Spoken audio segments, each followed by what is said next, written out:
새로운 시작을 하는 친구에게 주고 싶은 선물로 휘낭시에를 만들었었어요.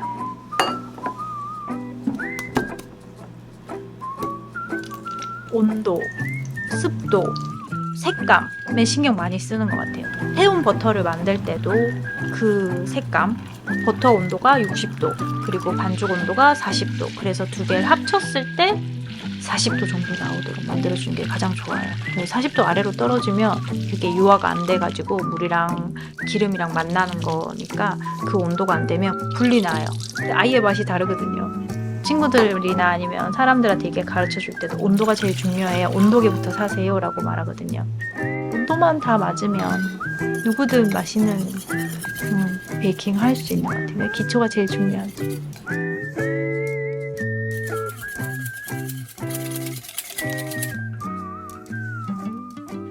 기본이 제일 중요한 것 같아요.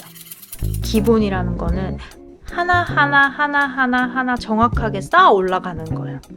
보통 사람들은 높은 것만 보고 가잖아요. 그래서 왜 궁전을 지어달라고 부탁을 했는데 지붕부터 지어달라고 얘기를 하잖아요. 그것처럼 그게 아니라 아래에서부터 하나 차곡차곡 쌓아야지 위에 화려한 것도 할 수 있다고 생각하거든요. 기본 밑에 반죽이 맛있어야 위에 올린 것도 함께 맛있어서 어우러지는 거거든요. 근데 기본이 충실하지 않는 그 위에다가 뭔가 더 예쁘게 보여주기 위해서 그 위에 올린다든지 하는 거는 좀 이질감이 많이 드는 것 같아요. 처음 만드시는 분들, 특히 선물하시고 하시는 분들 비주얼이 중요하니까.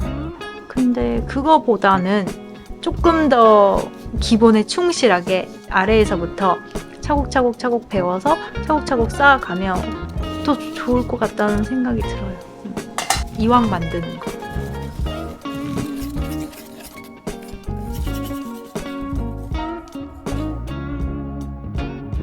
저는 뭘 하나를 하면 똑같은 걸 꾸준히 반복해서 연습하는 편이거든요. 하나를 배우면 사계절은 만들어 봐요. 출시하기 전까지. 사계절을 만들어 봤을 때 온도 차이, 습도 차이, 그리고 그때마다 식감 차이, 그게 그냥 몸으로 익혀지는 것 같아요.